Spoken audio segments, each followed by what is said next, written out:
guys, how are you? Today on the Alfa 156 and 159 I will show you how to remove these climate vents here.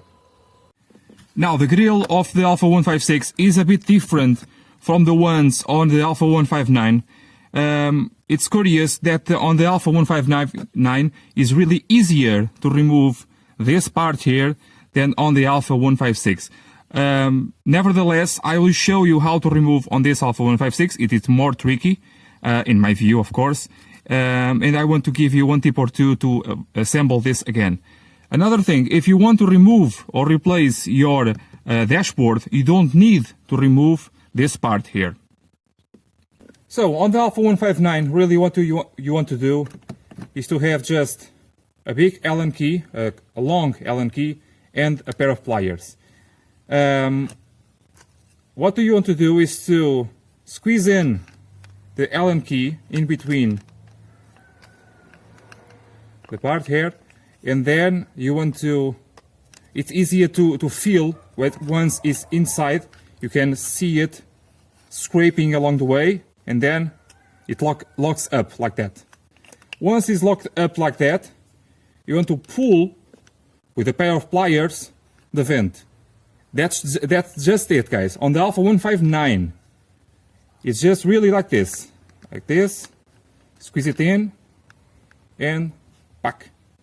It leaves it disassembles just like this, all of them. You may be able to do that on the Alfa 156, but here, where it fits on the other pipe, it's really tight on the Alfa 156. So another way that I've seen that is easier to remove this vent is to disassemble the front part.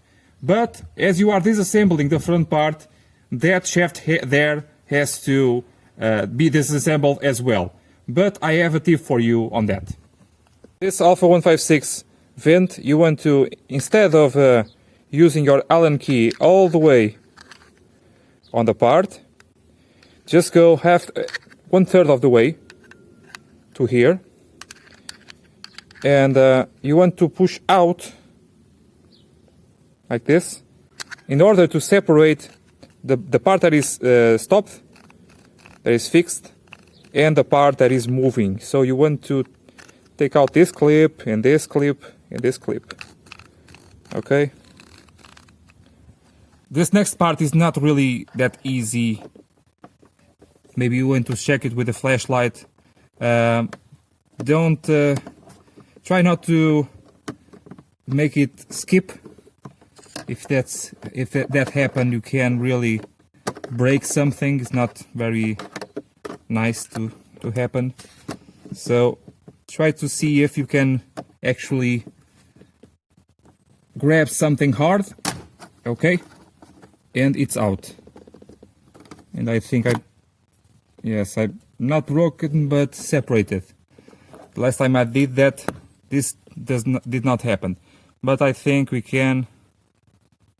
Okay, so now we have this part that did not came out. Last time it did. I'm hoping it's not broken. I think not. And now you have these slots here, the bigger ones, with a smaller Allen key or something that you like. Try it out. Try to pry it out like this. And now the other side, on the other slot.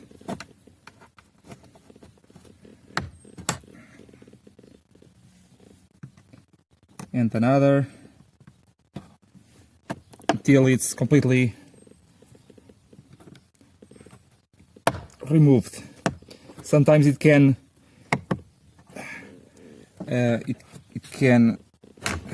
okay, it's out. So we have to remove also this flap here. So nothing is broken, just popped out. It's really easy to assemble again. It's just a clicking type of situation here.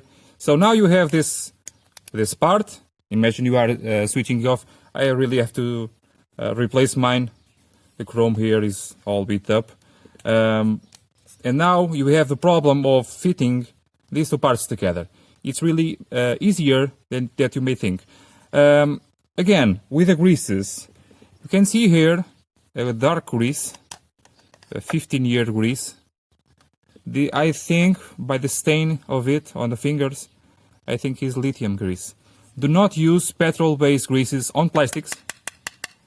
If you do so, the plastics will break in the short matter of weeks. My tip is, you want to reassemble everything to put this in place, right? Okay. Now, how can you pop back up this this flap on this part? You just want to do this. You squeeze on this plastic pipe. The flap is off, like this. Connect the flap to this ball joint. Imagine doing this on the inside. And now you want to see the holes are on the lower side. This is the center, okay, the lower side. So the lower side of the flap as well, like this. And you want to squeeze again. First of all, you want to open in order to the flap goes forward. Squeeze again this this part. It's not easy, but it's easier than doing everything on the inside. Keep squeezing.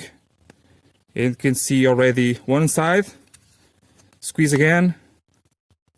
The other side. Pop it up and ta-da! Awesome. Now to assemble this on the hole again. Obviously this turns 360, but you actually have a position to mount the part that is stationary, okay? So if you look for it, you have here a guide, and you can see actually that it is so the door opens this way, and the guide it's on the bottom side. Also in here you can see the groove that is left behind for this part, and I can see one mark, two marks together in here. On the other side, just one mark all around. So just search for the hole. You can close it and it's in place. Everything works. I hope you like this video. I have a bunch of quick tips I leave here on the description up here and below. Please consider subscribe, hit the like button on the video and share with your friends.